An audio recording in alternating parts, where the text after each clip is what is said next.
1870년에 메이지 유신이 시작되는 그 초기부터 실제로 일본에 국기가 있고 일본 군이 사용하는 군대 깃발 있잖아요. 이 군대 깃발로서 사용되어 왔던 게 일본의 이 우길기라고 불리는 깃발입니다. 이후에 뭐 러일 전쟁을 할 때건 만주 침략을 했을 때건 우리나라를 침략했을 때건 언제나 항상 그 군대가 자신들의 그 침략 전쟁에 가장 앞세워서 사용해왔고 그런 침략당한 그 나라들을 꽂아 다녔던 2차 세계대전에서 그 전범기를 이렇게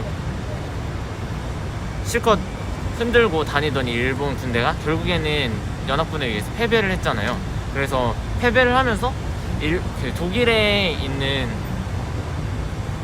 그 전쟁 범죄 전범 국가가 그랬듯이 일본이라는 나라도 그 연합국들의 요구에 의해서 자신들의 군대를 해산시켰고 그리고 그 군대를 해체하는 과정에서 자신들의 군대의 깃발로 사용했던 그 우길기 또한 당연히 함께 역사의 뒤안길로 사라졌었는데 45년도에 그 군대가 해체된 지 되고 나서 채 10년도 되지 않아서 다시금 이 우길기가 등장을 했습니다. 미국이라는 나라가 일본을 점령을 했는데 그 일본을 점령한 뒤에 미일 상호 방위 조약이라는 조약을 체결하면서 이 일본이란 나라가 다시 자위대라는 이름에 오늘날까지 사용하고 있는 이름이죠. 자신들을 방어하는 군대니까 이 군대는 가져도 된다는 이 어처구니 없는 논리로 다시금 군대를 갖게 된 겁니다. 이전에 뭐 해상경비대라는 경찰의 이름으로 아니면 보안대라는 이름으로 뭐 50년대, 52년 이렇게 막 만들어졌다가 1954년에 다시 자위대라는 이름을 사용해서 군대가 창설이 됐고 이때 엄청 논란이 많았다고 해요. 일본 내에서도 그런 뭐 전쟁에 대한 반성을 하고 있는 혹은 평화를 지향하는 사람들도 있을 거고 아니면은 우리 피해국들 뭐 우리나라나 아니면은 뭐 국에 있는 사람들이나 아니면은 그 중국이나 등등에서 엄청 반발을 했을 거 아니에요. 그럼에도 불구하고 무슨 땡을 믿고 그랬는지 모르겠지만 다시금 일본이 이 군대가 전범기를 다시들 자기네들의 군대에 꽂게 됩니다. 초창기에는 육군은 이 우길기를 그대로 사용하진 않았다고요.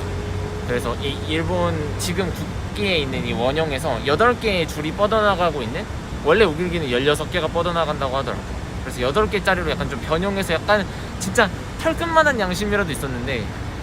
해양자위대는 심지어 육군은 그래도 인적인 그 약간 그런 게 있었대요. 그래서 이전에 전쟁에 주도적으로 참여했던 사람들은 받지 않는 뭐 이런 것들에 대한 최소한의 조치가 있었는데 해양자위대는 그런 것도 없이 전쟁에 실제로 했던 사람들이 다시 군대에 들어간 거예요. 54년에 우길기를 꽂으면서 창립이 되고 나서 사실 자신을 방어하기 위해서만 사용할게요 라고 하면서 이렇게 핑계를 대면서 군대를 창립했잖아요. 그래 놓고는 그 다음에 뻔뻔하게 78년도에 사나다 하데오라는 내각 법제국장은 의료 및 정전 감시 등 비전투 임무를 띈 자위대원의 해외 파견은 헌법상 문제가 되지 않는다. 1990년에는 결국에는 걸프전에 공식적으로 참가하기 위해서 UN 평화협력 법안 수립을 추진하였고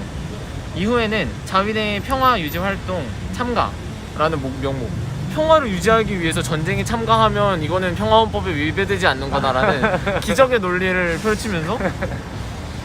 네 해외 파병을 그 이후로 계속해서 해왔어요. 최근에는 일본에서는 PKO로서 해외에 파병된 자위대가 파병 가서 공격을 받으면 이제 공격도 할 수 있다라는 무력을 사용할 수 있다라는 법안까지 추진되고 있어서 일본 내부에서도 논란이 일어나고 있는 상황이라고 합니다.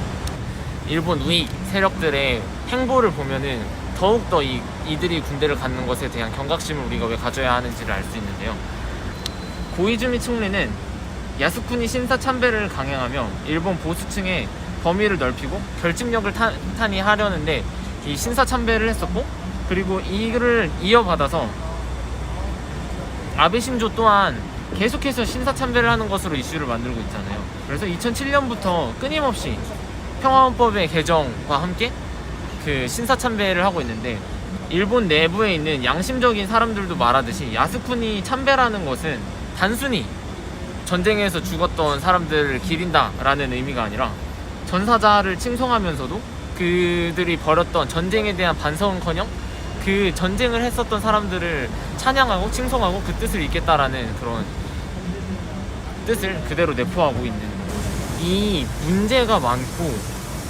이 우길기라는 것 자체가 갖고 있는 역사뿐만 아니라 이 우길기를 다시 세우려고 하는 사람들이 어떤 생각을 갖고 있는가에서도 끊임없이 문제가 있는 이 국기가 계속해서 다시금 등장을 하고 있어요. 군대의 깃발로서만 자위대의 깃발로 사용되는 것이 아니라 최근에 바로 이곳에서 저 난간에 걸린 것뿐만 아니라 여기 피켓에서도 계속해서 일부러 막 전범기를 손피켓에 집어넣으면서 사용하고 있는 이 친일 극우들뿐만 아니라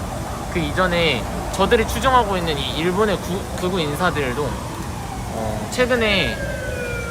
원래는 코로나 때문에 되었죠. 걱정이 되었지만 이 올림픽, 이 세계적인 축제인 올림픽에서도 계속해서 우길기를 다시 사용하겠다. 아니, 군대의 깃발이라면서 왜 올림픽에 사용하는지는 모르겠는데 어떻게든 하나라도 더 우길기를 걸어보려고 난리를 치고, 올림픽에서 사용하는 것뿐만 아니라 사실 2년 전에도 한창 이슈가 됐었던 일이 있는데, 바로 해상자위대가 우리 제주도에서 열린 그 관함식, 세계 각국의 해군들이 모여서 벌이는 그런 행사 같은데 일본의 해군이 자위대가 왔는데, 그때 우길기를 달고 들어오려고 해서 제주도민들이 진짜 피타는 투쟁을 통해서 그걸 막아냈거든요. 그래서 맨 처음에는 우리나라의 군대에서조차 계속해서 관례적으로 우길기를 달고 들어왔고 막을 수 있는 법적 근거가 없다라고 하면서 그 우길기를 옹호를 했었는데, 결국에는 그 제주도민들이 자신의 몸을 던져서 막 강제로 막 이격되고 막 끌려다니고 하면서 어떻게든 막고, 제주도민뿐만 아니라 우리 민족이 계속해서 목소리를 키워나가서 막았었던 그런 경험이 있고, 또 이 해상자위대가 이번 달에 열릴 예정인 림팩이라고 부르는 세계에서 가장 큰 해군 전쟁 연습이 있어요. 그 해군 전쟁 연습을 미국에서도 코로나 때문에 하면 안 되지 않겠냐라는 얘기를 붙였는데 절대로 안 된다, 우리는 무조건 전쟁 연습을 해야 한다 라고 하면서 근데 우길기를 달고 다시 한번 그 세계 최대의, 다시 한번 이 한반도의 전쟁의 먹구름을 불러일으킬 수 있는 전쟁을 벌이려고 했었던 것 또한 이 우길기를 달고 있는 해양 경비대이고 해양 자위대이고, 이 우길기라는 게 태양이 떠오르고 있는 형상을 하고 있는 건데, 이 천왕이라고 하는 그들이 태양으로 떠받드는 이 존재가 비추는 빛이 세계로 만방으로 퍼져나간다라는 그런 뜻을 가지고 있는데, 그러한 의미를 가지고 침략 전쟁에 사용되었던 이 국기가 다시금 그렇게 온갖 국제적인 무대에서 사용이 되고 있는 사실에 결코 단순히 하나의 국기가 올라갔다는 것을 우리가 치부해서는 안 되고, 그들이 지금 벌이고 있는 군국주의 부활을 하고자 하는 것과 그리고 역사를 왜곡하는 것에 하나의 상징적인 단면으로서 우리가 인식하고 이것에 대한 반대 의지를 계속해서 표명해 나가야 하는 문제인 것 같습니다.